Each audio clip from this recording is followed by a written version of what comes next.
What's up, everybody? It's your girl, Erica from the Classy Climb blog. Don't look around. The studio is not complete, right? We're at our new location. We've moved, but our studio is not complete. I definitely want you to come in, and I'm going to give everybody a minute to get in here. I definitely want you to put a like on this video and drop your city and state. Also, let me know if you've seen the video what's been all over the internet of the kids in red hats video off like this, because a lot of people um are mad at me on Facebook right now. I posted a lot of comments and I meant what I said, and I'm just going to give more expansion on what I was saying, right? Because it's easy. And let me get my headset plugged in. I'm really sorry. It's easy to get mad. It is very easy to go, well, Erica, how dare you jump on this incomplete story, and look at them demonizing these poor, sweet children. And I have to laugh because I can tell these are the same people who don't realize these kids have nothing in common with them, right? They're living on this hope that these kids are like them. And these kids are nothing like them. But I want you guys to come in the video, drop your city and state, and let me know if you know what video I'm talking about. The Covington, Kentucky kids, there was an Indian man drumming in front of them. Let me know if you know what I'm talking about before I get this video kicking off. And what's up, you guys? I'm moved this weekend. We got one truck down, two and three, probably closing by the end of this week or end of next week. We've got a lot of people we've been fielding through. And I had to do the video because it's important. I was watching Glendon earlier and I was kind of laughing some, but I realized I got to really talk about some topics because I think, we're in this American economy that it's really in a recession for some people. And it truly is. And then there's some people who are drumming the beat, not to be making fun of this, drumming the beat of like, everything's great, everything's okay. Erica, what are you talking about? This is the best time ever in America. It is. It's going to be the best time in America for people who are in a particular situation. And I definitely want to make that clear. And when I saw this video, I jumped on. You didn't know that these kids were being wronged by the media per se. You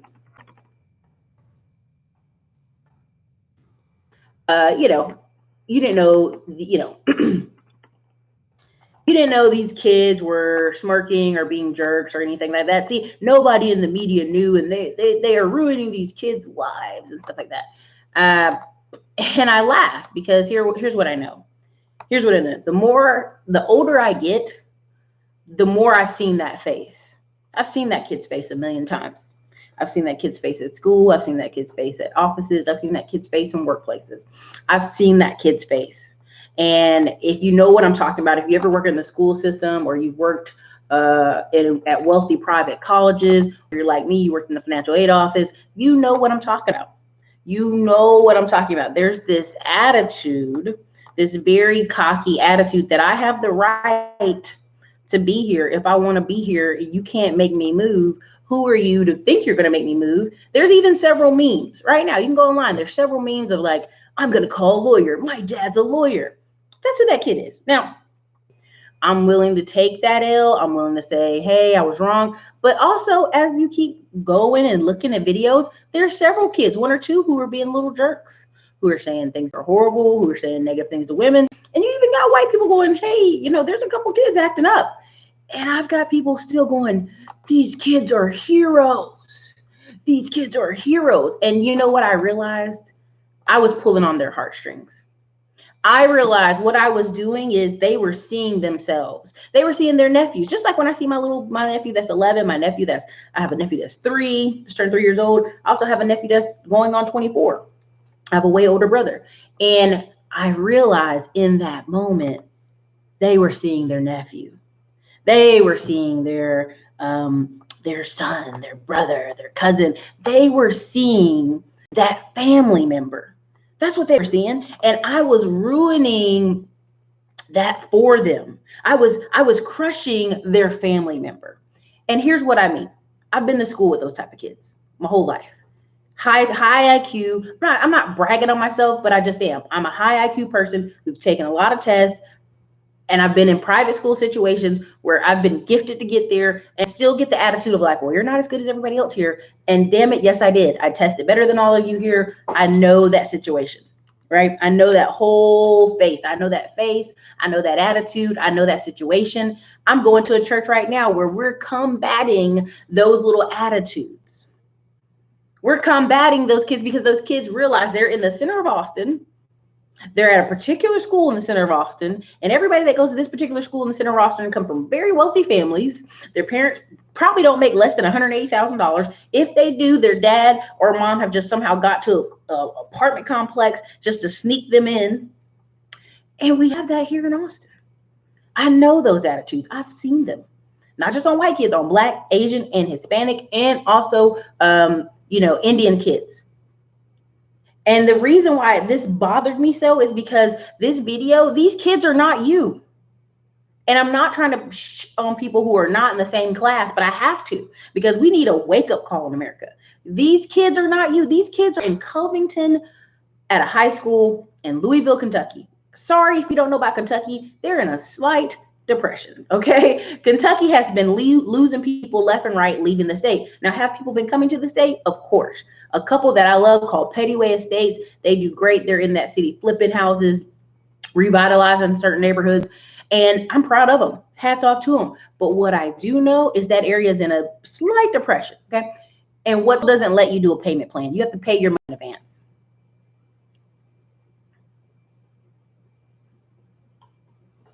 You guys, let me know if I'm still here. It keeps saying the connection is tripping. So let me know if you still got me. But put a 1 in the comments if I'm still here. If you can still see me, drop a 1 in the comments for me. Just refresh your screen, drop a 1 in the comments if you can still see me. So I'll just put it to you like this. That Kentucky place where you're paying $8,000 in advance for school. Everybody refresh it. Everybody refresh it. I'm so sorry. Move to a new location. Hopefully, it'll get back on right. Let's see if it'll do right. Just put a 1. If I'm breaking up ever, just put a comment in the section that it's breaking up. But I know those kids. I went to school with those kids. I out-tested those kids. I went to golf classes and tennis classes sponsored by the Black Lawyers and Black Doctors Association. Okay, I know those kids. I've been to poor schools. I've been to wealthy schools, right? I've been to both. And honestly, if Skynet's still messing up, we may have to just switch this whole thing. Let me know. If it's still tripping, I'll cut this thing and start over. Anyway, so I've been to school with those kids, but here's what I know. I know white people are watching those kids and going, that's my little Billy. That's my Jim. That's my Joe. No, it's not. You don't have money to put your kid. It's not in Louisville. Sorry, it's Northern Kentucky. I'll just put it this way. How many people got $8,000 to drop a kid in school and pay it in a lump sum in advance? Let's keep it a buck. Do you have $8,000 to pay in advance? Nah, I mean, I'm just saying, you may Fresh Day, you may have it, you know what I'm saying? But I'm just saying, in general, people we know. I know people right now, if you tell them tuition is $3,000 and they can make payments all year, I don't got an extra $300 to be sending my kid over there and driving my kid over there so they can go to school and picking them up from school. So let's dissect what I'm saying here. These kids are on a field trip. They on a field trip. The school has sponsored them. Their parents aren't even there. Who do you know sent 100 kids to Congress and their parents ain't even there? Let's keep it a buck, right? I can tell you right now, knowing I know so many people who do tutoring, and they are begging African-American families like, look, we'll give you a month free. We'll give you 2 months free. Your son is going to fail in school if he does not improve his reading right now. And they're like bending over backwards trying to get these Black kids and these Hispanic kids into tutoring.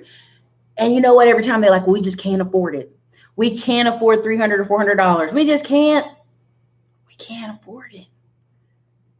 $300 a month is the difference between your son the next 10 years. Listen, the stuff that you see in school right now, these kids not being able to read, these kids not being able to get these connections, these kids not being able to go play sports, you're going to see it 10 years from now. That same kid that's not connected, that same kid that doesn't go to the college he wants, that same kid that doesn't get the job he wants, it started here. So all these people are feeling like these kids represent my kid. This represents my little Jimmy. And it doesn't. This isn't your little Jimmy. This is a wealthy kid who's going to be absolutely fine. He's going to go to a private school. His parents are going to pay $8,000 every year. Now imagine your kid goes to school for 4 years. $8,000 times 4 is what? Let's do the math here. $32,000.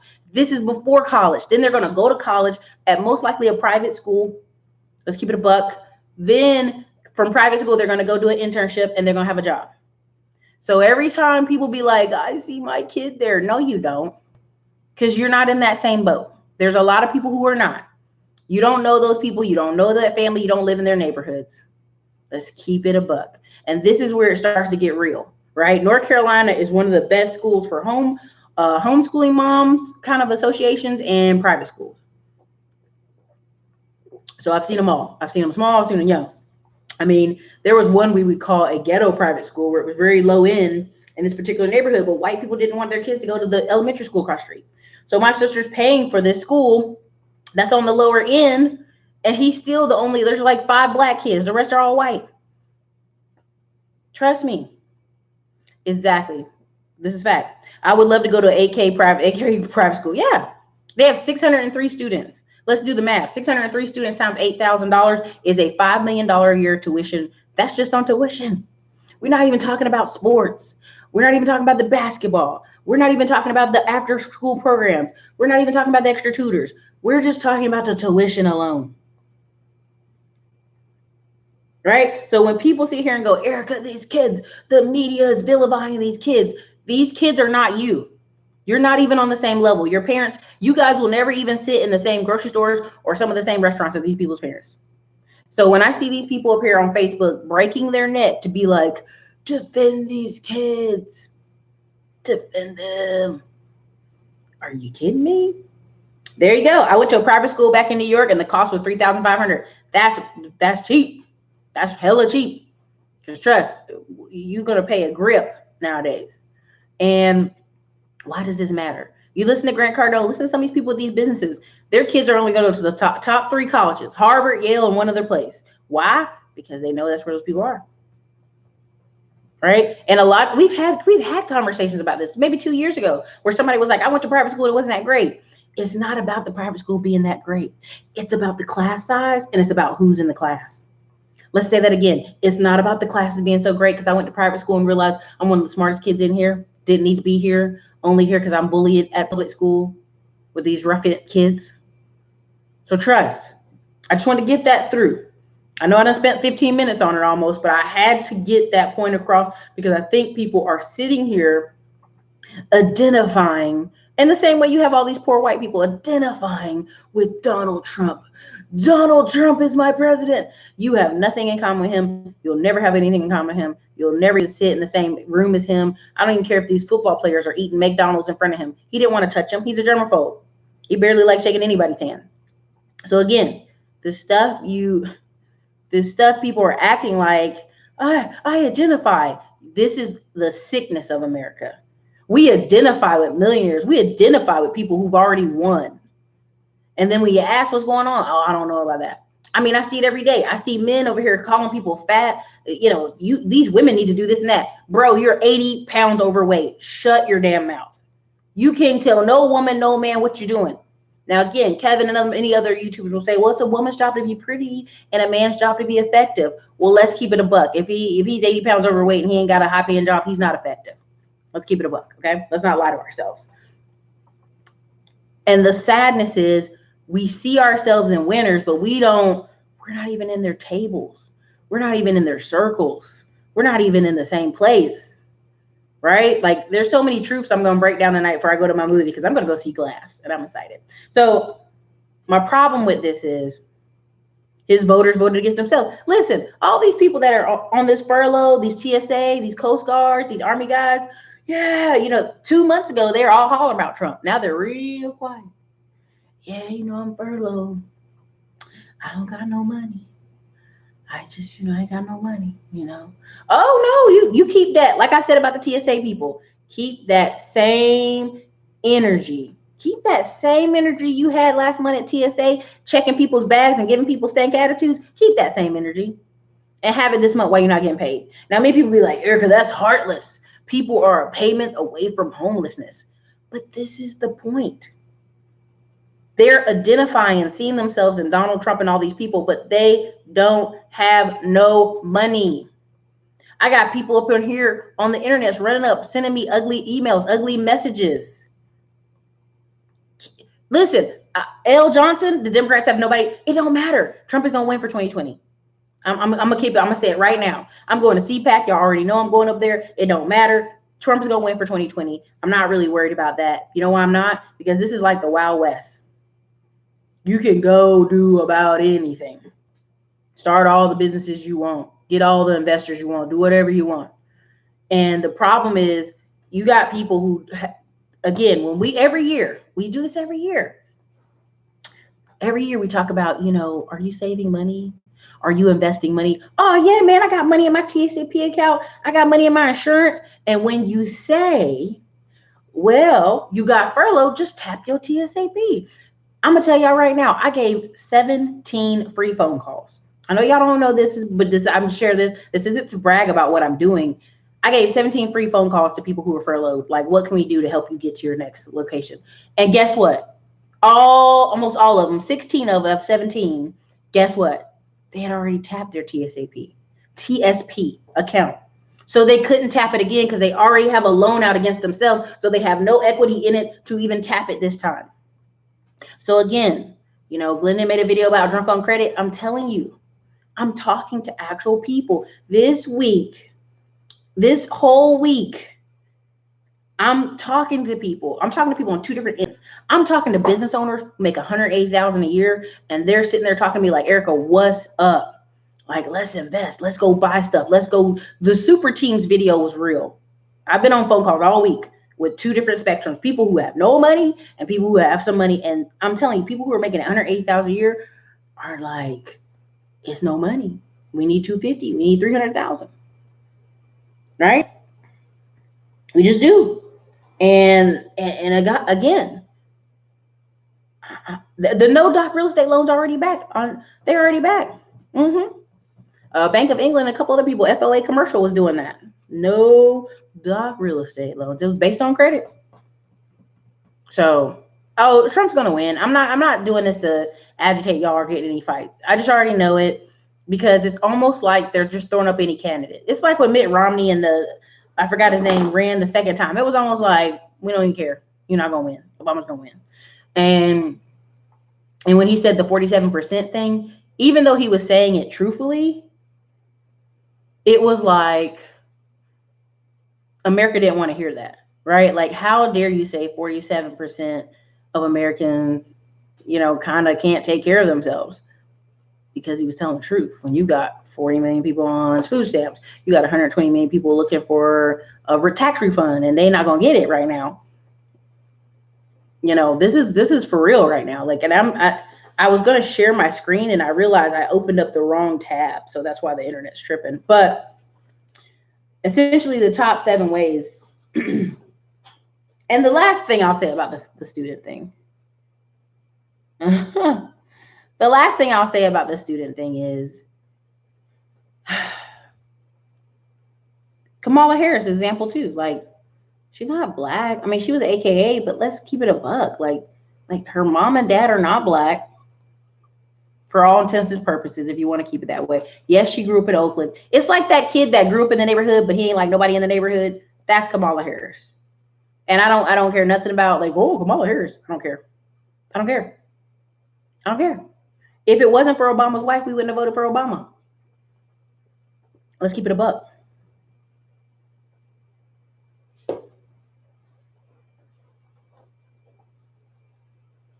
Oh, we ain't going to see. No, I'm going to put you on timeout for a little bit. We ain't going to talk about that. But I just wanted to, No, Joshua, let me keep it a buck. If you look at my birth certificate, it don't say what y'all think it's going to say. Okay, right? So let's keep it a buck. But two,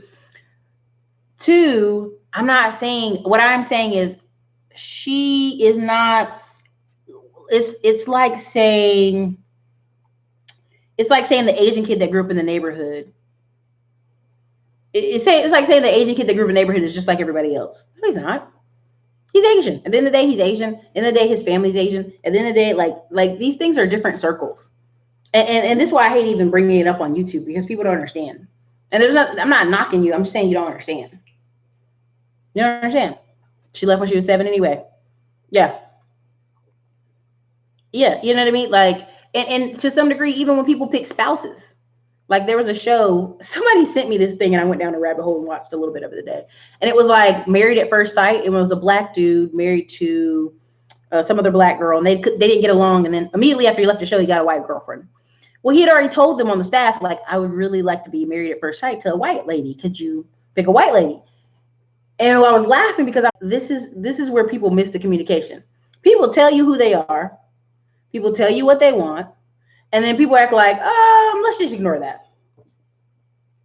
These kids that went to this march, along with other churches and other schools and other kids, they are not like your kid. They'll never play in school with your kid. At most, they'll be in a fraternity at some private college. And you're not in the same lanes. Kamala Harris is not even in the same lane as most people. Okay, like let's keep it a buck. So that's just one part, right? But the part I want people, thank you so much, Harry M, for the $5 super chat. The thing I want to go with is we're in a recession. And I know we are, because I'm starting to meet more and more business owners who are like, yo, we got to double, if not triple our income. And I just wanted to go down the list of ways to get income. I was going to share my screen, but it's not going to let me. So anyway, earned income. Everybody know it. We're going through 1 through 7. Earned income is what? Money from a job. Profit income is profit from a business. Okay. 3, interest income is bonds or lending, right? 4, rental income is renting a property. I wrote a little smart comment beside myself. Capital gains, number 5, is investment profits. Number 6 is dividend income. Profit distributions. Royalty income is number 7. Chris Brown is a prime example of this. Why are all these artists trying to buy their rights? Why? Because you see people like Otis Redding's been dead for what, 40, 50 years? His wife is still living on a multi-million-dollar place. She gets at least $1 million to $3 million a year. All his children are living off that money, have investments in business. So, if it keeps doing that, just refresh the screen. I'm real sorry about that tonight, you guys. Like, YouTube is tripping. Just refresh the screen if it's tripping. Hit the like button, yo. It's 125 of y'all in here. Hit the like button. It's only 45. So all of a sudden, Chris Brown buys all his rights, and now he's got these charges. You dig? Okay. And they dropped it. But I'll just say this. Why are all these artists doing this? Because they want to live a long life. And music is a short-term business, whether they say it or not, right? I wish I would have known more about the income. Sounds like Mike. Sounds like a lot of them. Okay, Prince, when Prince all of a sudden got all his masters, oh, he died. I'm just saying.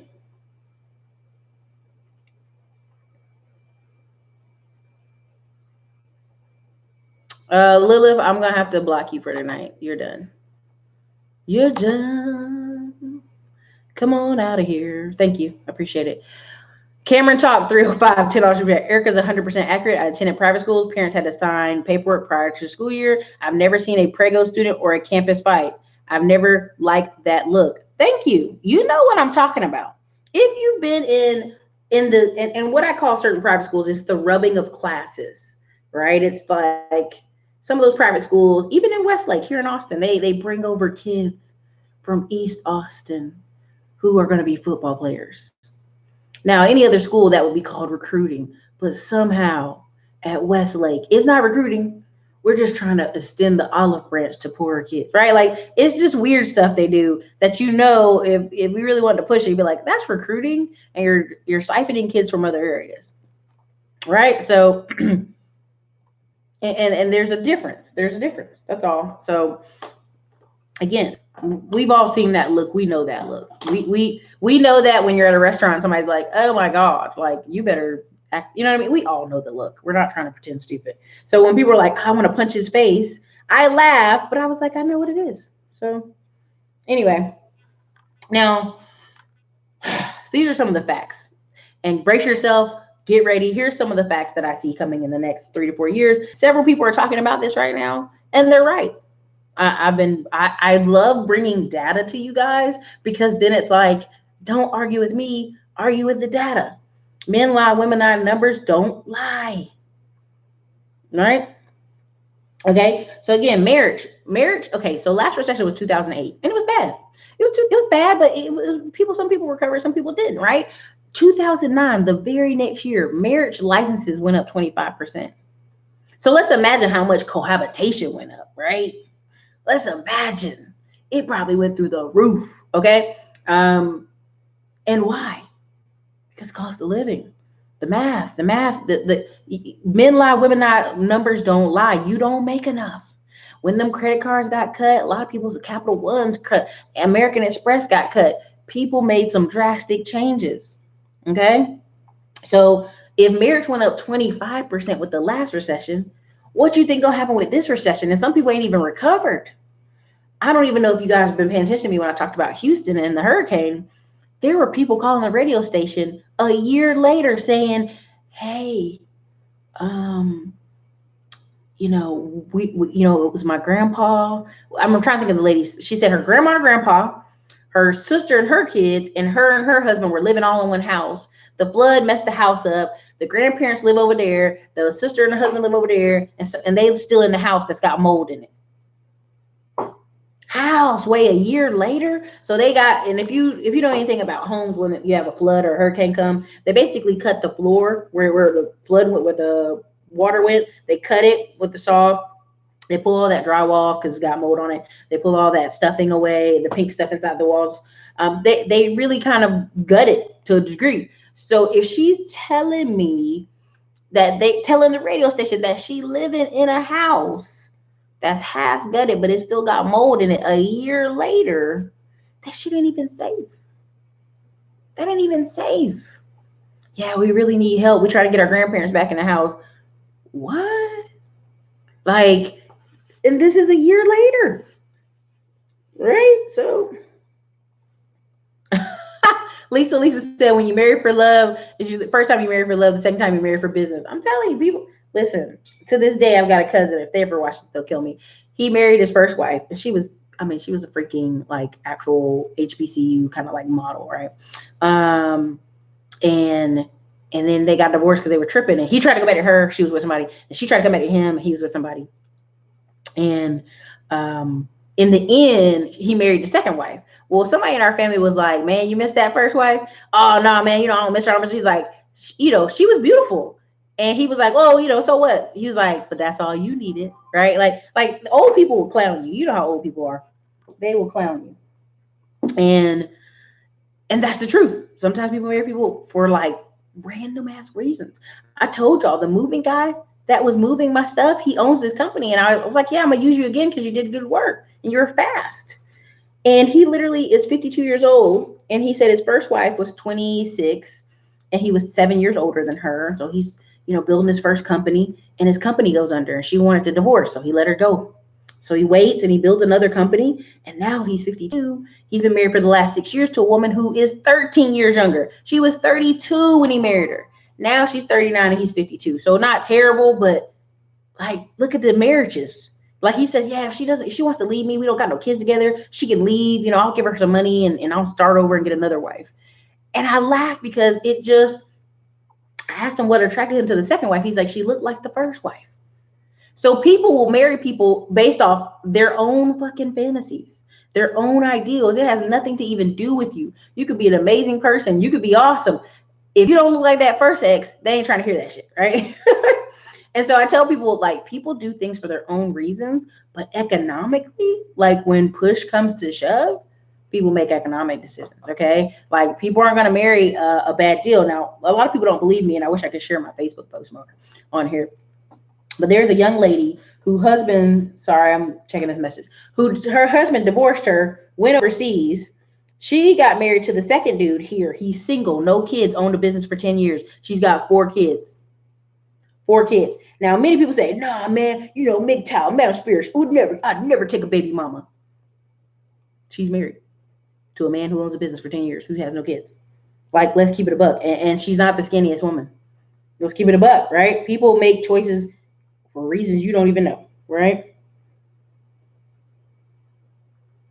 Sorry, somebody's messaging me. Anyway, so again, that just to round that off, just to take that in, I see for the next 2 to 5 years, marriages increasing. Period. Everybody tries to tell me, oh no, I never married. No, then they call you. Can I get my credit repaired? Oh wow, what's up? I'm getting ready to get married and I'm gonna buy a house. You'll be surprised how many men came off the O'Shea show. I had over 400 sales in credit repair from that show, from a couple shows over there, and a lot, 90% getting married.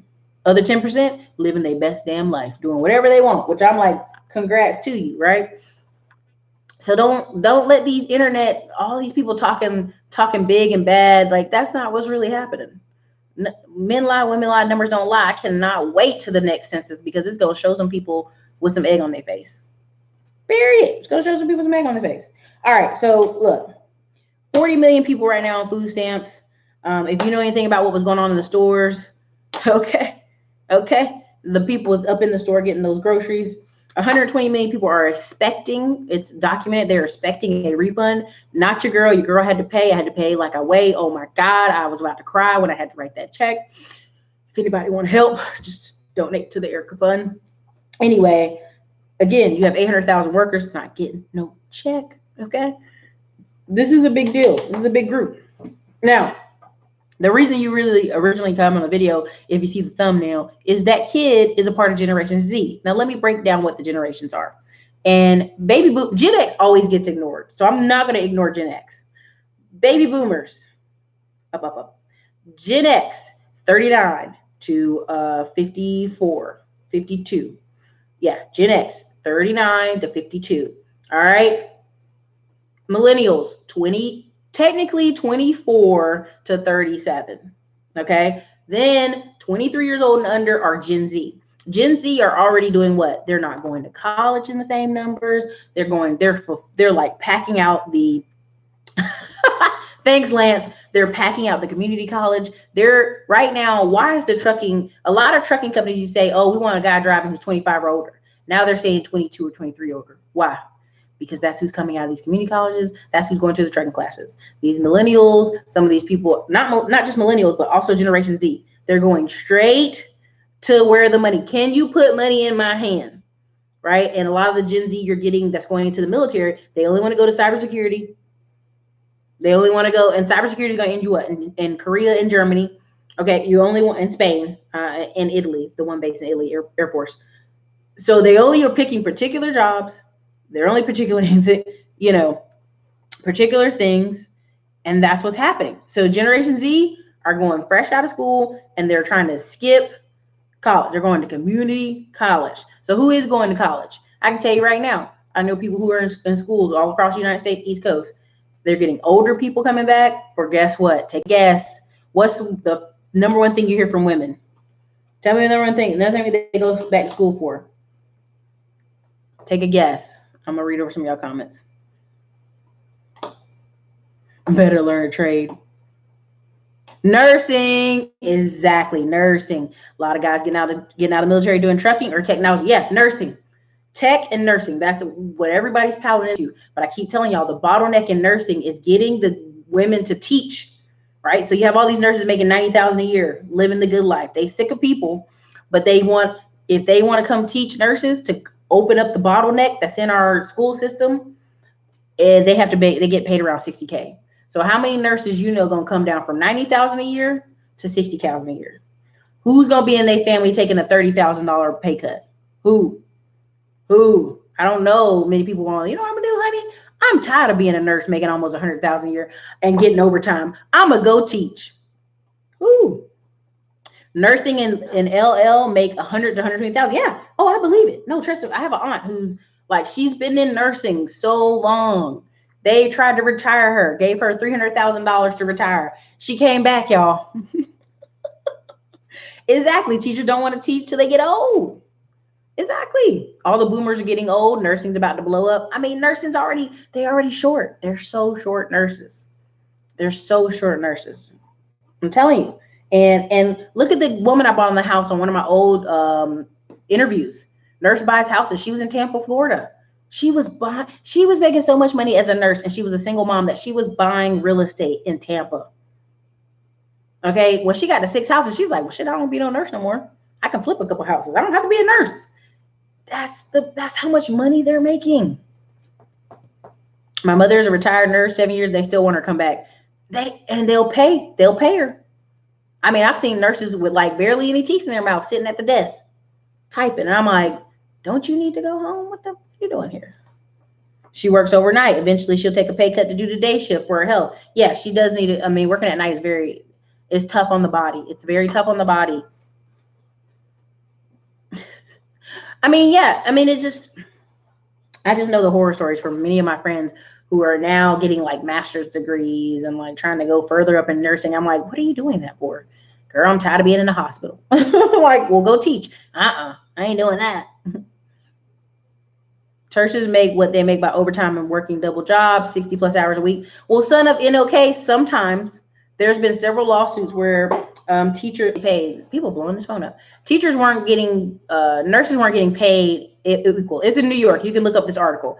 And so it was a group of Black New York nurses. So let's say you come in the door and they offer you amount.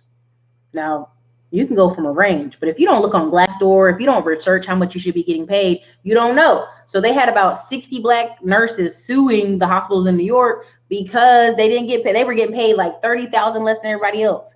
I'm sorry. You should be looking on Glassdoor. They know women don't ask. Women don't negotiate. Men negotiate. When men come in and you say, here's the salary, they go, no, I want this. This is happening in Austin. I have a friend who's in tech. She got offered like $60,000 and she got a part-time job. She was like, I cannot afford to work and live. And she went on Glassdoor. She looked up some reviews. And guess what? She was supposed to be getting paid $80,000 a year for that job. So she goes and asks the manager, look, I just looked up all this on Glassdoor. I talked to somebody on staff. Y'all are jipping me about $20,000 a year. I'm working a part-time job. I shouldn't even have to do this because I'm in tech. Man's like, yo, can we just bump you up to manager and give you 10 grand and then like we'll bump you up again later? At first she said yes.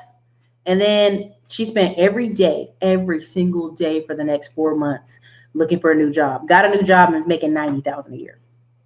So I mean, the thing of it is like you have to know salaries. Like a lot of y'all get on the phone. I'd be wanting to ask you, have you looked on Glassdoor? Have you negotiated for a raise? Many people won't do it. And now is the time to do it. Don't wait till we get into deep in the recession because they're going to look at you like you're stupid. Oh, you want a raise? Oh, we're in a recession. Somebody else will replace you for what you work for now. So ask now. You dig? Know your worth. Exactly. Know your worth. There's several books named that. Mika Brzezinski even has one. Travel nurses. Yeah, I know people who are doing travel nurses and they tired of it too. Listen, I get some interesting phone calls. Anyway, but on to the next. The point is, what are you going to see in this recession? You're going to see business owners either go up or go down. And you'll be amazed how many people I talk to and I go, how do you get your leads? How do you market your business? Tell me how you're marketing your business. And they just doing word of mouth. They're not even doing Google ads. They're not even doing local marketing. They're not even buying any kind of advertising. And this is a beautiful thing. Let me tell you why. Because advertising is dirt cheap right now. It's dirt cheap. YouTube only has 20% of its ad space bought up. So that means 80% of the ad space is still open. Okay? Like, that's how big that is, right? And people are like, oh, no, Facebook has so many ads and it's so competitive. I'm just telling you, there's a ton of space. But YouTube, only 20% of its ads are purchased. And the video I put, the difference between advertise on Twitter. Yeah, I mean, everywhere, right? So like, to give you an example, the reason I put in the article at the top of this, the difference between $500 and $5,000 is massive because I literally started calling up. You know, you know, you guys know I had this ideal. I wanted to do an infomercial at night. But anyway, I started calling up for ads, for TV ads, for radio ads, for Waves ads, Pandora ads, every kind of ad I could think of. I was calling and seeing the prices, and it was so cheap, y'all. It was barely like $1,000 to $5,000 was the window for everything. I could literally get 5,000 radio ads for four grand. I mean, there was really like, and imagine 6 months from now, because some of those guys called me for like 3 days in a row. Twitter ads and YouTube ads. I don't know. I don't have a good description. I don't have a good one. I don't have a good description for what's the difference between YouTube ads and Twitter ads. I will tell you, YouTube ads are powerful because everybody's going towards video. People are visual learners. You have people in India. You have all kind of stuff. I didn't see that. If you're not first, you're last. Yes, yes, I have that book. Here, this is the book I was going to recommend for y'all this week. This is a workbook, 12-week year. It's the field guide. Essentially, getting stuff on it. Long story short, you gotta write it down, dude. If you guys aren't getting the Grant Cardone thing, if you're not getting it, the text planner, this is a good one too, because it talks about like overcoming challenges. You know, what are some things you're going to tackle to do this? Establishing your goals, building your plans. I'm just saying, if you hammer down on 90 days or 4 months, I mean, you just hammer down, you'll just have such a different life. You're sick of YouTube ads? You can buy YouTube blocker.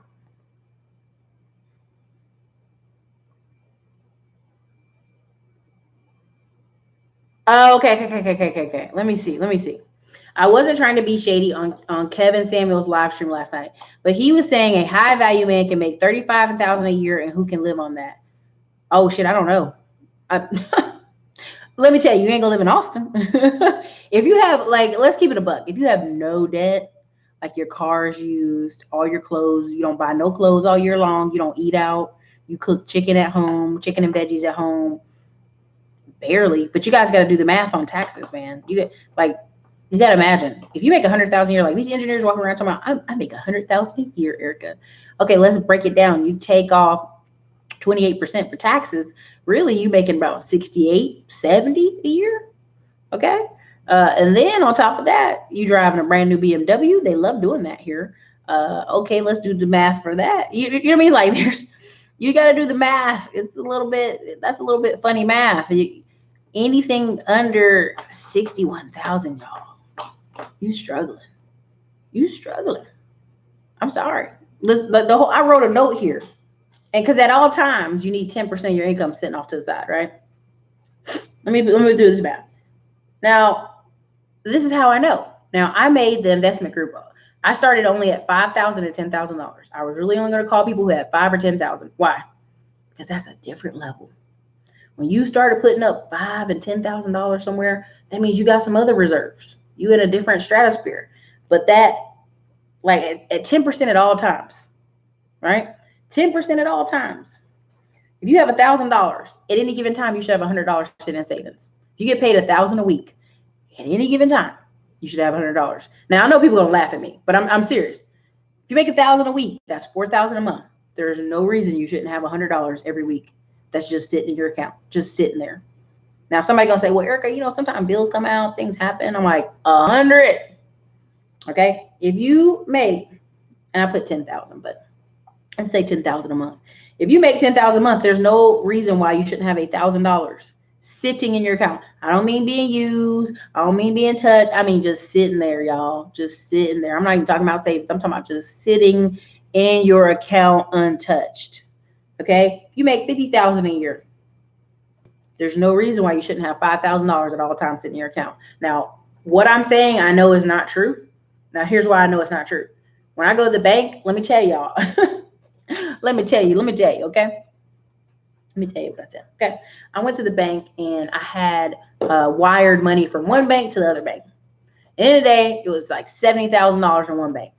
And that lady looked at me like she didn't know whether she needed to like talk to me quietly, or she was like, Miss Williams, your money came in and da da da da. And I was like, oh, okay, why is she talking to me like she weird? She's so damn weird. And she's like, okay, do you need anything else? I'm like, no, I'm good. I'm good. Thanks. Appreciate it. And I'm in workout clothes. You see, I'm in this hoodie and stuff like this. I went on about my business. I came in there again. I'm like, look, I need this printout for these wire transfers. Now, I done told y'all what I need.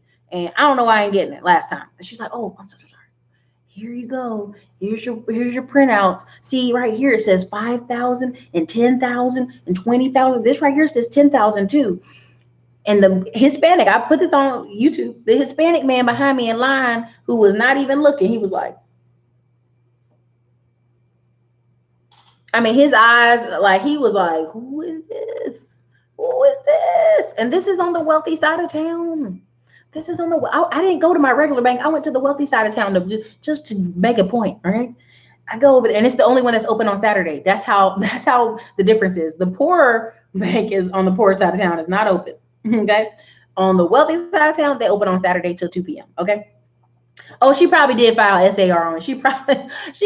Because listen, I know she probably did. She probably filed it right when I was leaving out the door, like, suspicious. But literally, the man, as I'm walking past him, nods. Now, the man in front of me when I was in line was some kind of Eastern European. He had the very heavy accent from, sound like Arnold Schwarzenegger's cousin. And he had a $10,000 check in his hand. And he was just holding it like this, y'all. I'm trying to think of something I hold. He was just holding it like this. And I could see everything. He's covered in book. He just holding it. And I'm like, I mean, he feeling kind of very, very bold there, huh? Anyway, so he got $10,000 check and his son's with him, and they covered in paint and look like they kind of dusty, like they got wood, sawdust, whatever on them. And he goes. Then the guy behind me, Hispanic guy, he come out of the F-250. He got some money, but in his pocket, right? He got him in his pocket. He's just sitting there typing on his phone till he start hearing my numbers, and he start being nosy, looking up like, what's going on with her? Then the woman behind him, she delivers some kind of pet products. I don't know what, but she has some kind of pet thing. It's her company, and she had checks in her hand. Not just a few checks, enough checks that they're in one of those little money bags where you got to hold it tight, like you scared somebody going to rob you. I'm just telling you. Okay? So, and this is on a Saturday. Nothing but business owners in there on a Saturday. Nothing but people who were depositing and moving money on a Saturday. They had a full staff. This ain't just because it's Texas. This is what business owners are moving money on Saturday, dropping checks on a Saturday. Okay, and I just want to make that point. There was nobody in line who was coming to get $50 out. There was nobody in line coming to get $100 out. None of us were doing that. Not one. I was getting a money order. A big money order. I was getting a cashier's check, a huge one. Okay, so I'm just letting you know. Okay, is it true that there's an issue regarding moving $2,000 or more to the bank? No, it's $10,000 is the number. But if you do suspicious things like 4,900 or 9,900, yeah, it starts to get suspicious and they can fail paperwork. But that's why I made sure every dot was crossed, every I, every T. I mean, your girl Erica ain't playing, because I know they probably didn't fill out SAR on me. I already know. Trust and belief. Ballers don't work on a Monday through Friday. Exactly. I don't even try to go in the bank Monday through Friday because people be going in there so pressed. They be so upset. I'd be like, what's wrong? Today, listen. This is what I do to the bank all the time. There's a bank here. The bank closes on the inside at 5 o'clock. The drive-through stay open to 5:30. Tell me why I always go to the drive-through about 5:20 and then ask for 20 things. I know they sick of me. I'd be like, I need a cashier's check. I need another cashier's check. I need 7 different cashier's checks. Yeah, I gotta pay some people. I gotta pay this person too. Their name is this. Like, I make them write it down. I ain't got time to write it down. You at the window. You the one typing. Trust. I'm just saying. They know me at the bank. They know me at all 3 different banks I go to. They know me by my name. They ask me how my weekend. Girl, when you going to Grant Cardone thing? Oh, girl, when you going to, you was going out of town last week. You back? Trust. So anyway, I'm not doing that to brag. I'm just doing that to tell you that the difference is night and day on how you get treated at the bank, how you get talked to at the bank. Trust. Listen, even the bankers try to act like they got something to talk to you about. No, you don't. You just trying to sell me some kind of loan. What you want? Oh, Miss Williams, blah, blah, blah. Whole different tone. Trust. I came in there one day, sweaty, stinky. This when I opened this new bank. I ain't gonna lie. I came in there sweaty, stinky. And I come from working out, and I went up to the thing, and I'm talking to her. She acted like she was, okay, whatever. And then she looked at that account. She saw them numbers.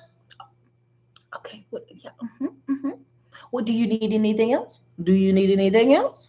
Huh? No, nothing. I'm good. Different attitude. Okay. So there's just, people are pressed, y'all. People are pressed out here. And I'm just trying to get y'all to see the numbers are big. And that's why I started this. That's why I said this, it has to be at 5,000 to 10,000. Anything under 5,000, y'all need to be stacking it. You need to be stacking it. You need to be doubling your income. I'm telling you, once I saw this video on these kids' parents are paying $8,000 at one time for a school year. And if you don't know anything about private school here in Austin, if you drop your kid, let's say your kid drops out in December and you take them to private school because you can't keep driving and picking them up and dropping them off, they keep the money. That's a lot of rules at the private schools now. They keep the money because guess what happened in 2008? A lot of people, when money got tight, they took the kids out of school. They get to keep the money, y'all. You're not going to mess up their school budget. Do you see what I'm saying? Anyway, Cameron Talk, thank you for the $5 super chat. I'm waiting for Erica to flex with credit cards and say, here in my garage, plus higher credit whiz. Man, listen. I told this Alice Hardy, thank you for the $5 super chat. I'm telling y'all. Man, I'm telling y'all. The thing is, you leverage average, you get what you want. Exactly. Well, even, I'll put it this way. When I made that video about super teams, I mean it, y'all. Finish your book. Got me focused. Thank you, Raygun 34 for the $5 super chat. $5,000 US. What are you talking about? Anyway, I'm just trying to get y'all to see. There's levels to this. There's a lot of change coming, and people aren't ready. They just aren't ready. They're not really even. They're not taking it serious, and they will, right? Why is Ring Doorbell the fastest selling product on the internet right now? Because folks is still in packages off front porches. In daylight, yo. In the day. In the daylight, yo. All right? So, what does that tell you? This is while times are good. This is in the roaring economy that people are in the broad daylight without fear. James Stokes, you got me paying for student loan debts. You should. You mean getting your savings account to 5,000? No, I mean like you should be stacking. Like if you make $50,000, there should be $5,000 at all times in your bank. That's only 10% of your income. Let's just listen to that. Let's just think about it. If you make $50,000 a year, why don't you have $5,000 in your bank? And like you don't gotta tell me. You gotta tell the internet. Put it right down for yourselves. Why? Okay, so let's take $5,000 and break it across 12 months. Because I really want to break this down. I don't want y'all to think I'm being, she being an a-hole tonight. She talking smack. I don't, it's not even about that. 5,000 divided by 12 months. That's $416. Okay? Divide that by, okay, 416, divide that by 4 weeks.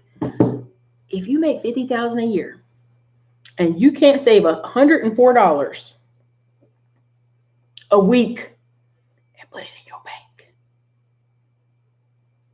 Do you see what I'm saying? Do you see how like this is a small amount?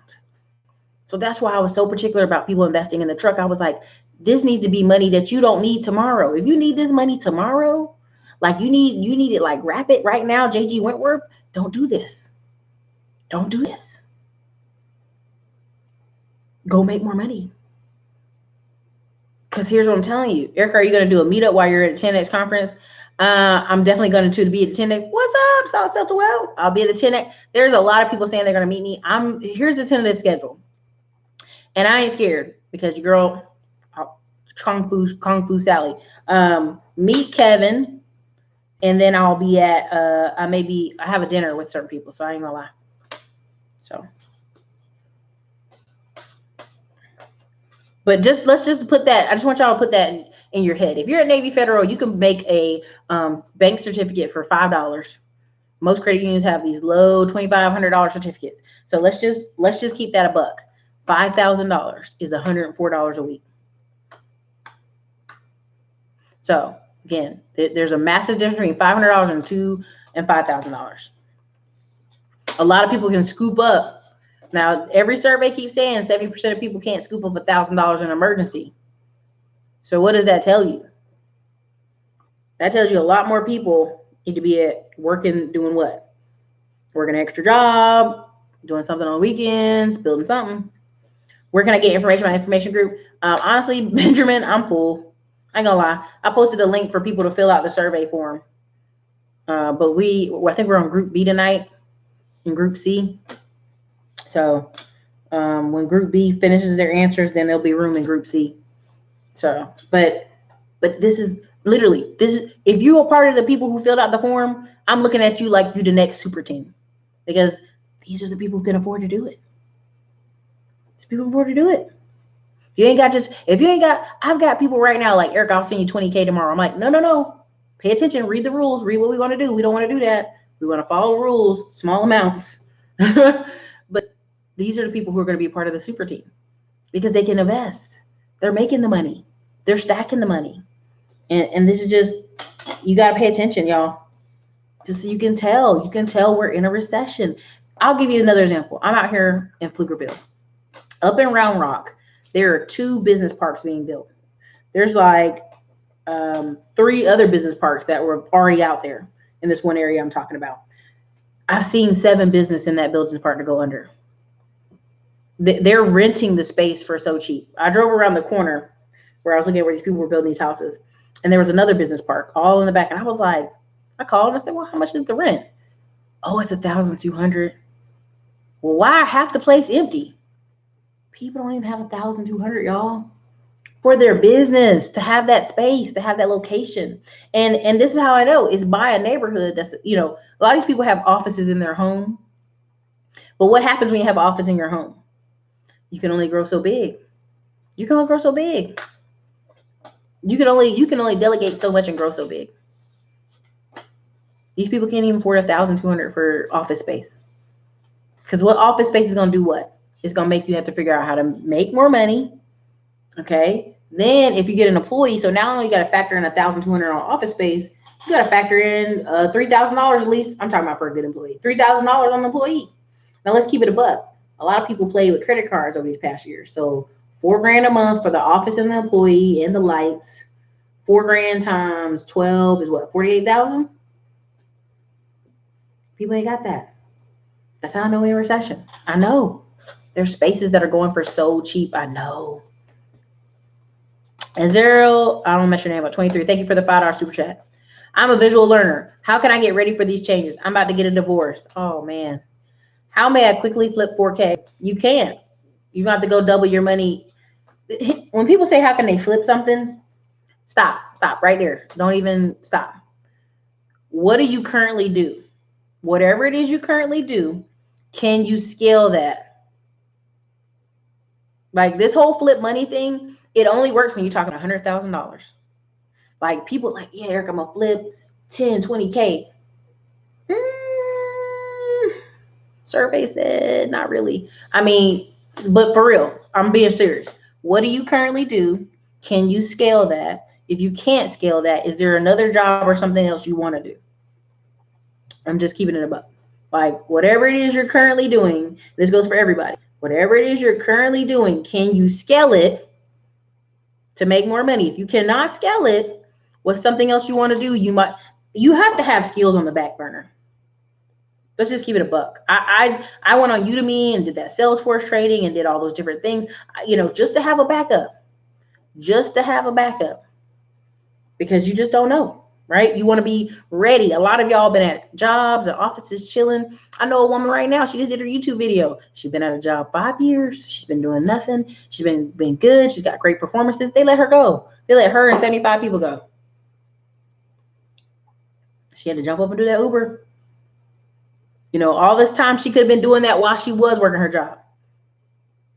And people make fun of people saying, "Oh, Erica, ain't nobody getting no house."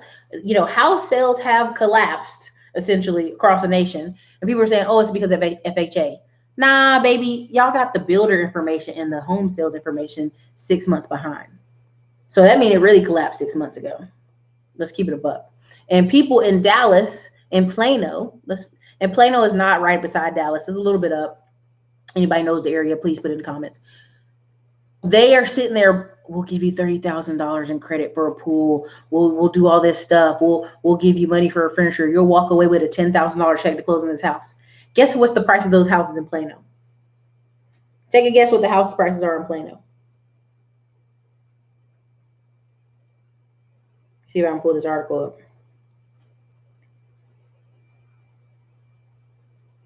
Put what the prices are of the houses in Plano.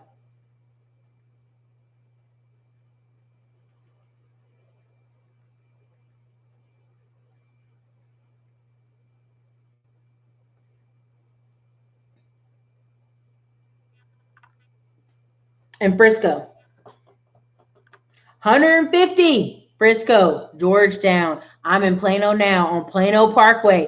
175,000 is what Kevin Morgan said. Okay. Oh my God. Look at this. 100, 250. 100. Look at this. See, thank y'all. See, this is what I need. I need y'all to participation is very much important. 125, 340. Rock and Rodina, where you at? Yep.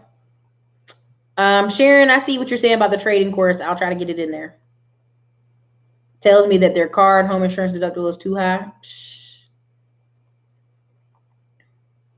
Okay, so yeah, 125, 340. Look at it. I'm telling y'all, listen. Right now, let's Google the article. This is what y'all can do for yourself. DFW housing slowdown is worse than thought. Big declines in Allen. Big declines. This is September. November. Collin County, worse.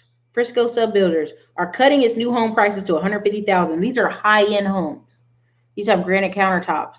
Some of them have pools. Some of them have extensive stuff. U.S. house market coming in November. Is this a best time to buy or a bust for Plano? This is July. This is July of last year. Like I said, 600 months. 6 months behind. 12 things you need to know about North Texas real estate. High demand in Plano houses drives cost of living. This is July.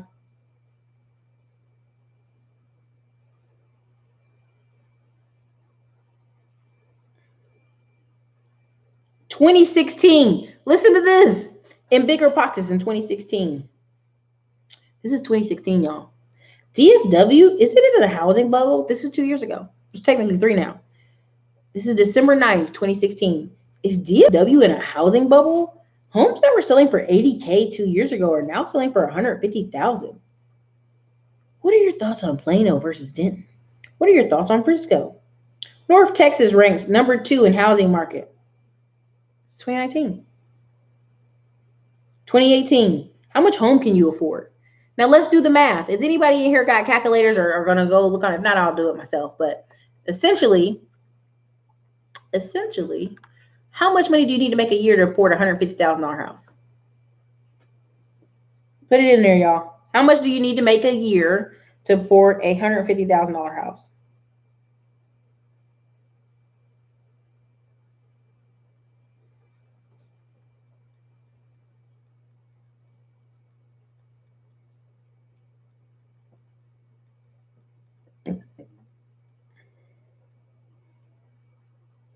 And that's the high end.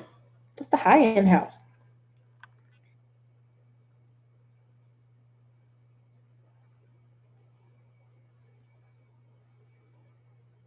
Let me see what y'all got in here.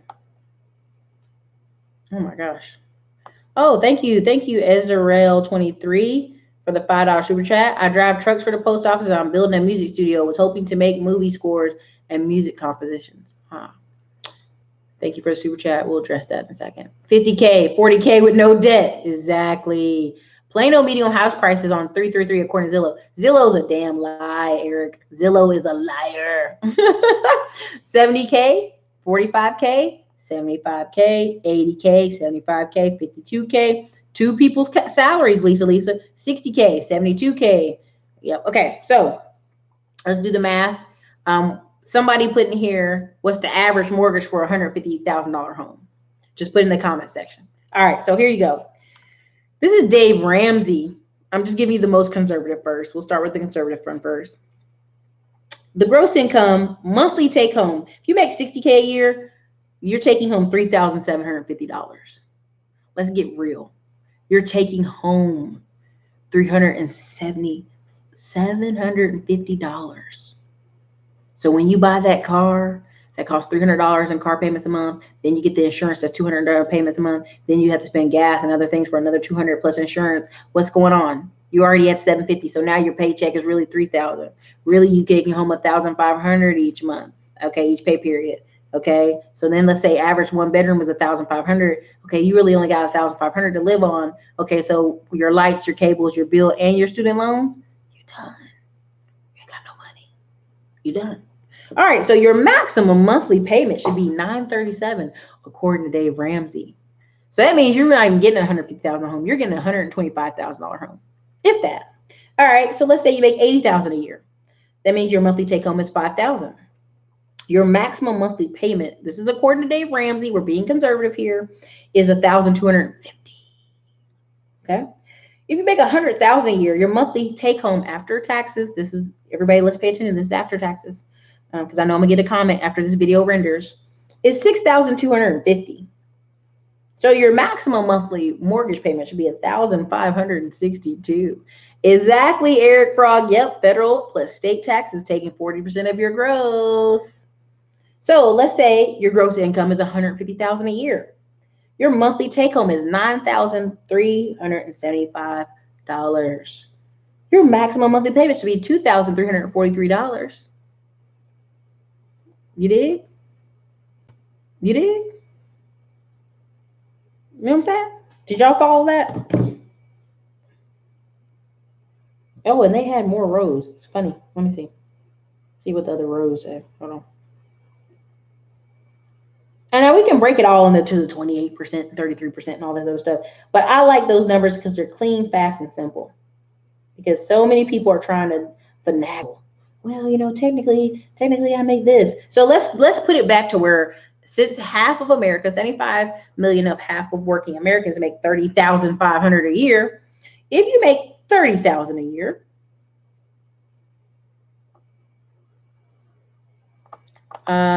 it won't let me in this thing right here. Max Soldier, you are gone. Have a good night. All right, so $30,000 a year. Your max, your 28% of your monthly gross income would be $700. Okay, then 36% of your gross income, which is way too high. That's 1/3 of your income, would be a $900 mortgage. See what I'm saying? Y'all figure that? Y'all get where I'm going with this? I hope y'all get where I'm going with this. This is what I personally see in the projection of the future. You're going to have more marriages because financially it just ain't going to make no sense. Even if income stabilizes. Now, what's the argument people are going to say about being in Plano? Well, Plano is too far from Dallas. I'll be in traffic all day. But you can't afford nothing in DFW unless it's in the hood side of town or a condo. You dig what I'm saying? Right? Most people don't want to be in a condo. And in a recession, I don't want to be in a condo. I'd much rather be in a house that I can defend. Hence, that's why everybody's like, Erica, why you got a house in Austin? Apple's coming here. Several companies are coming here. It's better to get the house now. There's already people buying in the neighborhood that I always want to go into because Apple's coming across the street. Literally.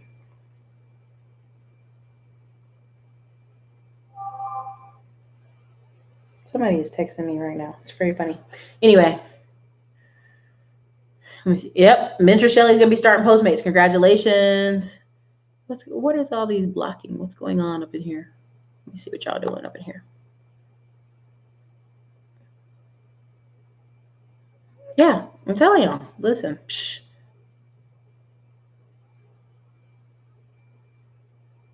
If you drive trucks for the post office, see if you can get extra routes. I don't know if you're doing rural routes or what you're doing, But yeah, figure out how to drive, either drive more or partner with somebody and they can co-drive, or let me know. Thank you for the super chats though.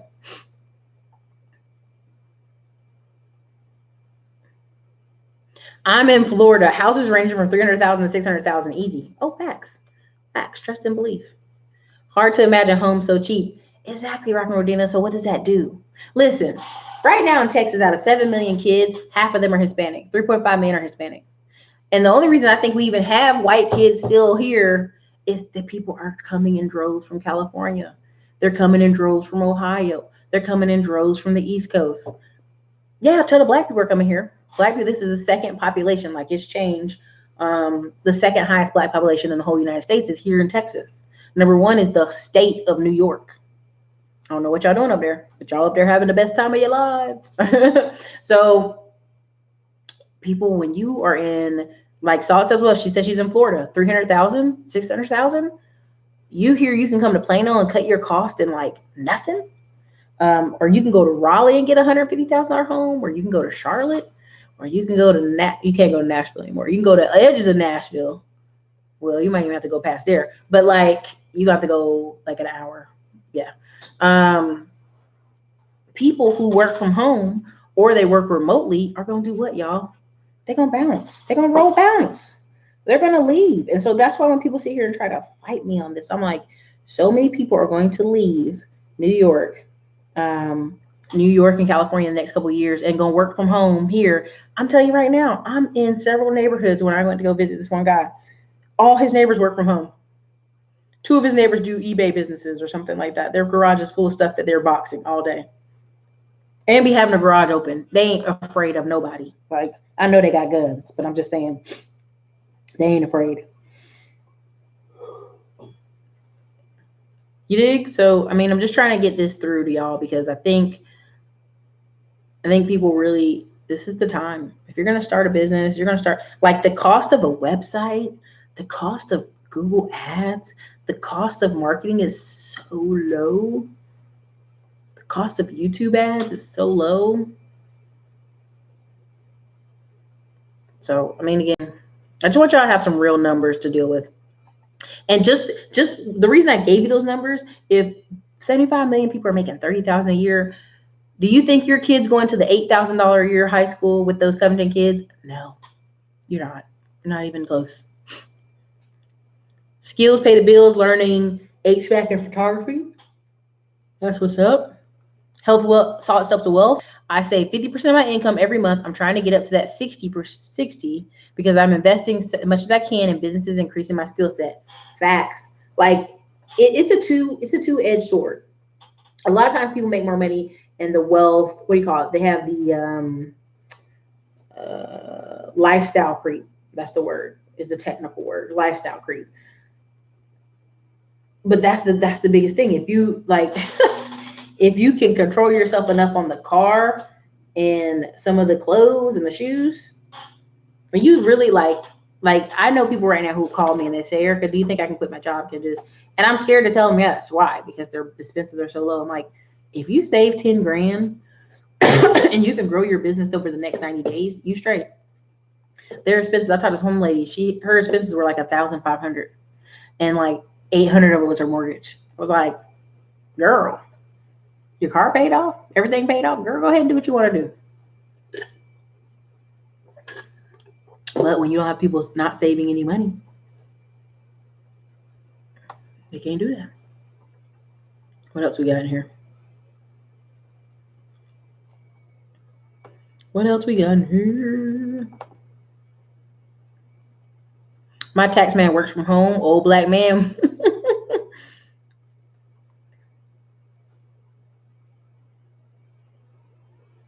Thank you, the real James 100. He did great comment there. He has a great recommendation for you up there. Columbia County, Florida, 80K homes. Wow. Lifestyle creep, that's right. Amon, Monique, it just depends on your strategy. So I am a person who buys for the long term. I'm like when people talk to me, I go, I'm talking about 5 years. When somebody asks me, oh, what can I do in the next year? I'm like, not much.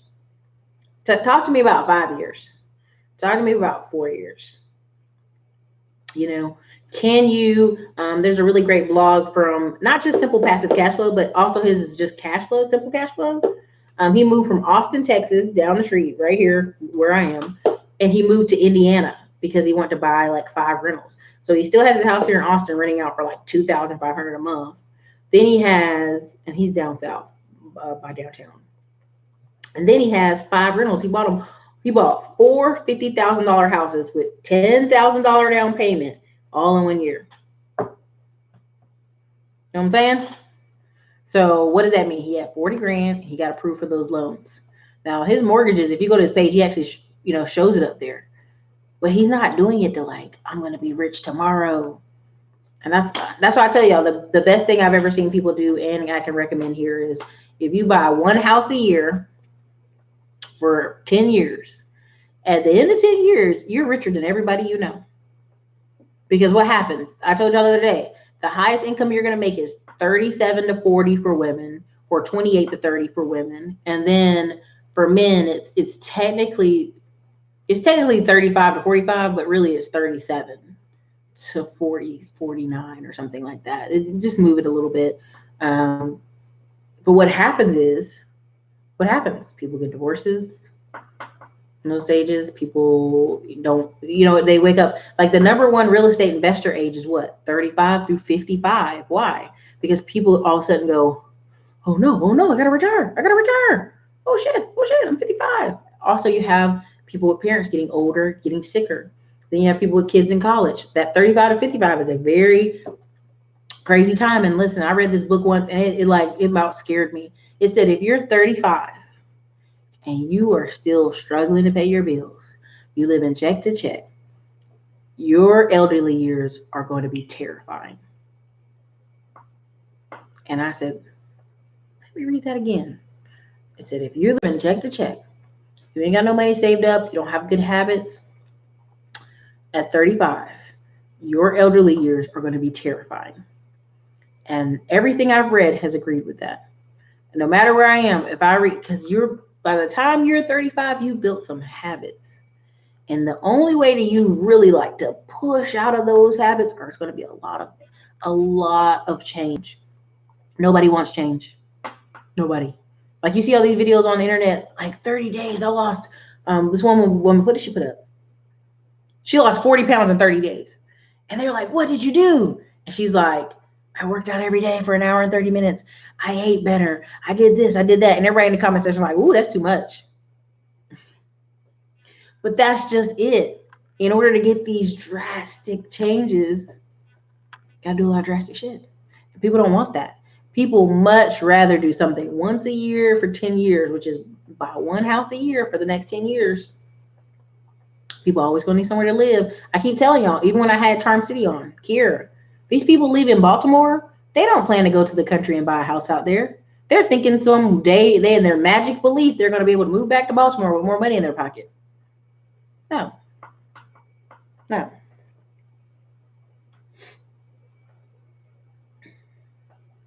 me see. So my point of saying that, and my point of doing this video, it's a long video. We've been here about 1 hour and 20 minutes, is you gotta be for real. You can't identify with some of these people on TV.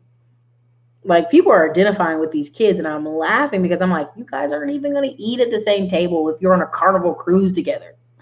There you go. Rita Starks just signed up with Andre's passive income school. Plus, I'm waiting on Todd Cabell to respond so I can sign up to invest. Yeah, I'm the only other thing I'm doing this year is I'm writing 2 more books, and I'm doing 1 more course, and that's it. I'm a wrap. I'm at a point where I can go do other activities. And it's not that I don't love YouTube. It's very entertaining, but literally, like, this has been an amazing vehicle to make a lot of money. So I'm going to teach a class on it, but that's basically it. Because there's 2 ways to do it. There are people right now who have very small channels, and all they're doing is like marketing and marketing. Diesel Max, what did the kid do except smiling? So Diesel Max, we're not just, if you go look at some of the other videos of the other kids that were with him, there is a few kids saying some really awful things. They've already pointed that out. If you obviously just came into the channel, you obviously just stepped on, because I spent the whole 30 minutes in the beginning of the channel talking about class, talking about, private schools, talking about a lot of different things. At the end of the day, Diesel Max, a lot of people are kind of associating themselves with this kid, and they're not even in the same class. They're not even in the same atmosphere, right? If you're living in Kentucky, and I know somebody described it as northern Kentucky, $8,000 a year per year for private high school that you have to pay in a lump sum. Your parents aren't even in the same class. You're not in the same class. A bulk of people are not. Let's just keep it a buck. They're just not. So they're identifying with this kid, hoping like, yeah, he's a symbol of everything. Look at him standing tall. And it's kind of like, come on now. Diesel Max, just go watch some more of the videos. You'll see. The school is punishing that particular kid that was in the Cincinnati Bengals gear. He was saying things about assaulting women. Let's just say that. Anyway, at the end of the day, America loves associating with winners, right? let me clarify. America loves associating with winners. Winning football teams, Tom Brady, all these different people. And what happens is they really aren't taking an examination with what's really behind that person, right? But that's our American way, right? We love sports teams. We love policies. We love stuff, right? Like, yeah, I see my nephew in that kid. I see my kids, I see my cousin, and we're not even in the same playing field. And I'm doing this from a perspective of somebody who makes a healthy 6 figures a year in 3 different businesses. And I'm telling y'all, I know those type of kids. I go to school with those type of kids. I went to private school with those type of kids. I went to church with those type of kids. And it is the whole smirking thing of what they're saying. The kid can smirk all he wants. It's free. It's his freedom. It's his space. He can do whatever he wants. My whole point has been consistently, if I was a parent who signed a form for my kid to go to Washington, I'm not there. Whoever his chaperone is, this man literally could have came and stabbed this kid. We don't know. I'm just saying, where was the adult to say, hey, back up, or come and stand by him? And what we see is a lot of middle America going, I'm that kid standing up for my rights and my freedom of speech. And it's like, come on. The kid and you don't even live in the same atmosphere. You don't even sit at the same tables. You don't sit in the same class. You're not, this kid's going to be fine. Everybody's so worried about the internet's going to get this kid. This kid, not to compare him to Brock Turner, because Brock Turner is a rapist. It's a completely different thing. But Brock Turner is that private school kid that went to an elite school, that's a swimmer. He's an athlete. He did something wrong. He gets a smack on the hand. You're not even in the same atmosphere, right? Not the same atmosphere. And I'm going to CPAC. And this is the funny thing. I'm going to CPAC. And everybody's like, Erica, what about people wearing red hats? I don't care about those kids wearing red hats. As long as it doesn't touch my money, as long as it doesn't mess up any of my businesses, I don't care. So again, you came in late on the show. I addressed you. If you keep talking about it, I'm going to ignore you. So anyway, again, we're in a recession. Reagan 34, you got to be ruthless with your time. Yeah. Pay for yourself. Yep. In your mortgage. Yep. Winning at what cost, right? How do you factor in femininity with your success? And do you take time to work on your health and spiritual life? Exactly. Okay, so prime example of this. Yeah, Diesel, you're blocked from the channel. Have a good night. Anyway, blocked. Okay, so users' messages we hidden. There we go. Simply blocked. It's very sad. They're so desperate to identify with this kid. Look at these kids winning. At what? It's a symbol. It's hope for you. But you guys don't even live in the same, you're not even in the same zip codes. In life, your kid's not going to private school with that kid. Your kid's not going to private college. Your kid's not going to go have a job after they leave. You're not that kid. You're not even in the same lanes. Let it go. Okay? So Shakir Smith, how do you factor in your femininity with success? So I will say women's touch is softer. Now, here's a prime example. When I was doing the when we would buy the leads from Home Advisor, 4 to 10 grand at a time, and sell them to our subcontractors. A lot of times subcontractor men don't return people's phone calls. They don't give customer service. And a lot of times when I would call people, they'd be like, so thankful. Like, oh my God, you called me back. That's so, thank you so much. And, the whole joke of woman's touch is what a lot of businesses miss. But a lot of times when you see contractors who last a long time in the business, it's usually have a wife who is that. Oh, is it YouTube still frozen? Is YouTube frozen? Oh no. Can you see me? Where did it cut out at? Hold on.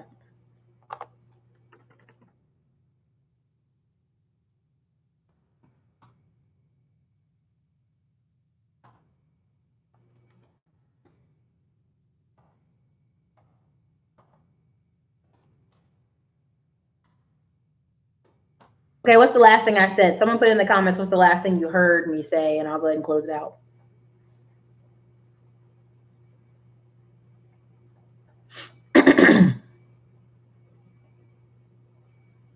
Refresh your screens.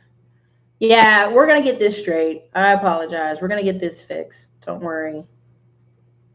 Okay, a woman's touch. Okay, so I was saying a woman's touch. So a lot of times the contractors who last, a lot of these companies who last is who have a wife or have female, like you'll go to a lot of these places and they have women who work the desk. They have women who work the desk. They have women who work the phone calls, your payments. A lot of times men are very nervous to give another man their credit card. It's so very interesting. And so you get on the phone and you talk and they're like, okay, like it's very, very interesting. You'll go to a lot of these events. You'll go to a lot of these Chamber of Commerce events. Their wife knows more about the business than they do. They're just like, I'm just a painter or I'm just a whatever. And you can still be who you are and be in your role. And so the other part of what I was saying is I have a personal trainer I work out with twice a week. I have a lady who makes my meals. She's essentially a chef. She makes my meals. She makes 10 of my meals right now. Eventually she'll make 15 of my meals so I can cut for this event because I'm going to be on stage speaking. Then I have a spa package that I go to every other week. I'm going to start doing it every week on Thursdays, as far as a full body massage and a facial and my nails and my feet. Like, you have to factor those in. Honestly, you have to factor those in. So when people ask, oh, do you have to be so tough in business? You really don't. You really don't. Like you can be a woman and come into a space and be very relaxed. Right. And there's something to be said when you go. What I want all of you to try to challenge yourself. If you own any kind of LLC or business, and I know it's going to be a cost and some people are going to be mad when I say this, but try to buy a Chamber of Commerce, buy membership. Like go to some of the events. You'll see the wives. You see how they act. So you just have to enjoy yourself. Go as you are. Enjoy yourself. And at the end of the day, I think you shouldn't be a caricature, right? Like, let's be very clear. When I see women wearing heels and they can't walk in them, right? When I see women overdoing the makeup on the face, when I see women doing just overdoing it, that's not feminine, right? That's not femininity. Femininity is in how you carry yourself, your attitude, how you're talking to people. It's a combination of things. And so that's why these kind of, I don't want to call anybody a clown. That's disrespectful. But I would say if you're doing these things that are so over the top, you don't look like a regular woman, right? You just don't. So KG, you're balling. Hey, listen, KG, listen, you really have to take care of yourself. And everybody who's watched this channel, I've had an emergency appendix surgery. And I know that's from too much caffeine and staying up too late 4 years ago. But it helped me kind of go, oh, I can be financially free. And then when I had my surgery 1.5 years ago, that was from burning the candle at both ends. And that's kind of where I'm just recovering so much right now. And, you're going to see me on more trips. But at the end of the day, it's you have to take care of yourself. You have to book it. Because if you don't book it, it's not important. If it's not on your calendar, it don't happen. All right. Oh, dude, listen, when I'm in Florida, y'all going to see when I go to Grant Cardone, we have another chef. We have a chef. You'll see it. Massages are also, yes, hot stone. Yeah. So that was the answer to Sharita Smith talking about how do you keep your femininity. I think you shouldn't be a character. Shouldn't be a character. You should be a woman who knows how to hold herself per se. Like when I go to happy hours events, sometimes the dudes are like smoking cigars and literally like drinking so hard. I'm like, it's just not that serious. And I don't try to keep up with them. You dig? That's how I look at it. So you be you, but don't be a character because nobody believes that, right? Like if let me put it to you this way. This can go on the men's side as well. I know one or two men on YouTube who are like this macho, Ricky Dice character, like very tough, tough, tough. But I've actually known and met them in person. They're not even like that, right? They're like, oh, I just do it for YouTube. And I go, that's crazy. You look crazy when you do that. You look like a weird person when you do that. But, sometimes it sells, right? Angry man is not as angry as y'all think. Several people are not as grumpy as y'all think. Shy Carrie. I'm sorry, I killed it. Shy Kiri, y'all. I'm gonna kill it. I'm gonna keep messing it up, Miss Smith. But essentially, that's my whole point. Like, and that's why I chose certain things. Like, as far as credit repair, I've been there, helping people get closer to buying a home. What other things? Like the way y'all see my hair pulled up right now, my hair is growing out in the back and needs to be cut. It's super long on one side, so I got time for y'all to judge me on the internet. So I pull my hair up. What other things? Oh, I'm taking my mom to Sandals Resort. Y'all see that in the future. But you have to schedule it in. Like what's funny is one of my LLCs, it literally has in there for any employees of the company, you get a gym membership, you get a spa package and something else. And the guy laughed and I said, well, it's just for me and whoever comes on after that. So you have to take care of yourself. You really do. Like there's some people I see, like if you look at Gary Vee, that late night eating junk crap, that does not work well for your body. And a lot of these people you see, and I'm gonna be honest, a lot of these people you see that are 25 and 28, call me when they're 30 and 32. That's when I want you to call me, because then I'm gonna say, look at how they look, because what they're eating, what they're doing, right? So when I like have the chef bring these meals, I showed the picture on Instagram, and people are like, "That's not a lot of food, Erica." I'm like, "This is 400 calories. This is the allotted food. What are you talking about, right?" But you get it. So look. 12-week year. I'm not even making any money off this. I didn't even put the link for the sponsorship, but just like this is the workbook. You should check it out. Again, a hardcore focus for the 90 days for what you're trying to do. How many LLCs do you have, please, Mike? I'm not gonna say that on the internet. I've had my identity stolen twice in Texas, so a lot. Thank you. You'll see more. Like my face is the last to go. It's always the last to go. I've done this before when I was younger. I got sick and then I lost 38 pounds in a summer. Face is always the last to go. Trust and believe. So trust, I'm going to be ridiculous. If you follow me on Instagram, I'll be out there at the beach, half in a bikini, my once a year thirst shot. What else y'all got in here? Any other questions about what's going on? Yep. CPAC. Yep. Home advisors. Yep. See what else? Nashville ain't no joke. Nashville is not no joke. How did I gain all this knowledge? Reading and taking action. There's about 400 books at my mom's house. There's like 300 in all these boxes up in here. Essentially, I read and then I test it to see if it's true. Anyway, I think we've hit the gamut of everything we want to talk about tonight. What side hustle do you recommend? So again, I always tell people, Mike Lowry, whatever you're doing right now, I want you to look at it. I want you to examine it. Can you scale it? If you cannot, what's something you can scale on the side? Because really, people will be really good at whatever they do, and then they want to do something completely brand new. And I'm like, but you're really good at what you do. So see if you can scale that first, or ask for a raise at work, then do some stuff.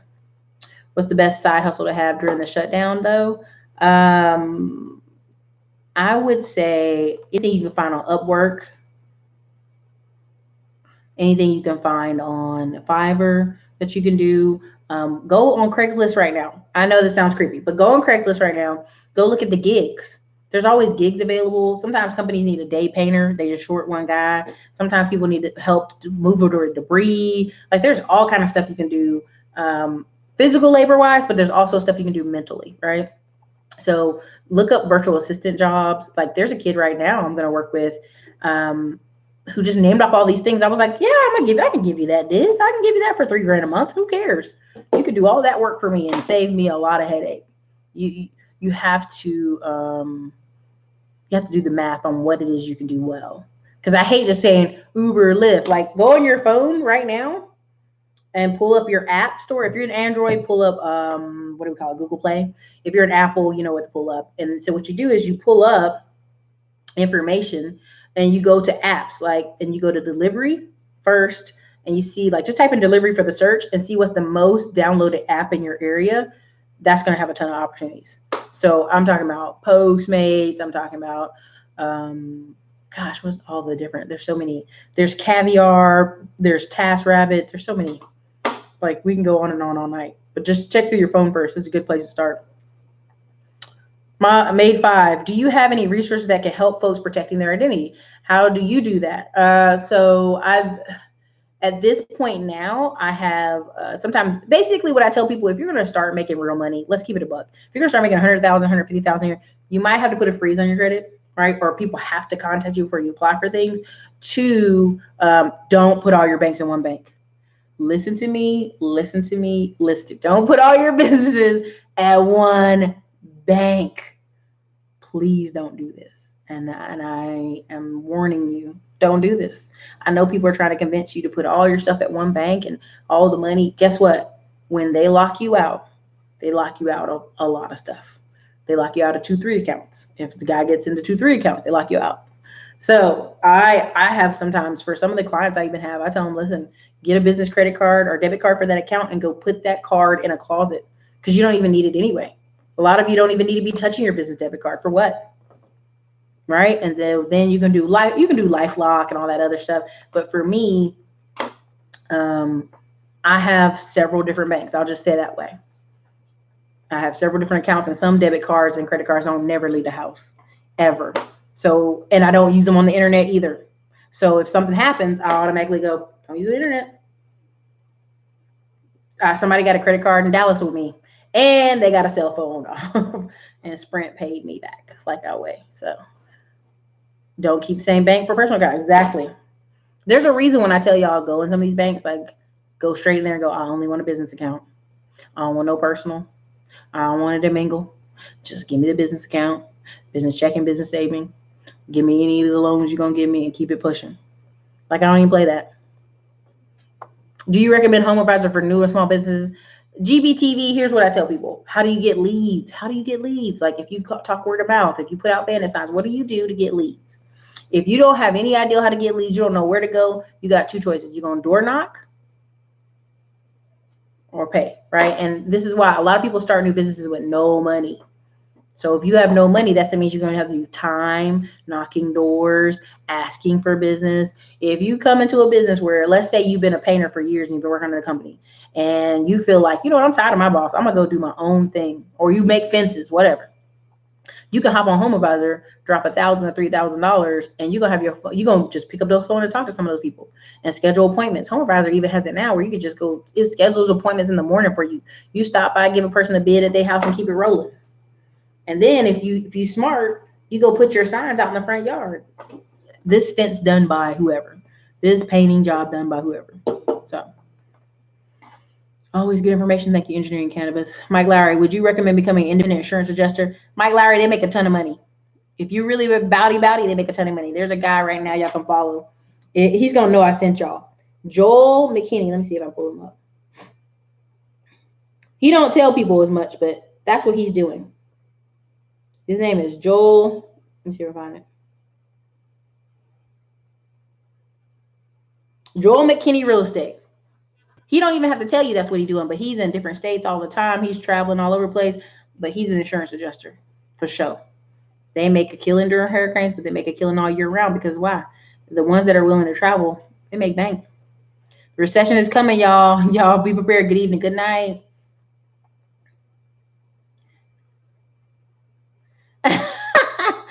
Jimmy, I know, right? I have a whole book called Smartphone Millionaire. Grab the book. Yeah, I know. Instacart. Yep. Life like. Anyway, everybody, I gotta go. I'm going to the movie. So you guys have been awesome. You've been great. Thank you for all the super chats. Again, I don't mind people wanting to identify with winners, but let's do for real assessment of ourselves and like, are we even on the same page as that kid? No, we're not. So let's focus on real American heroes. Later. Be good, y'all.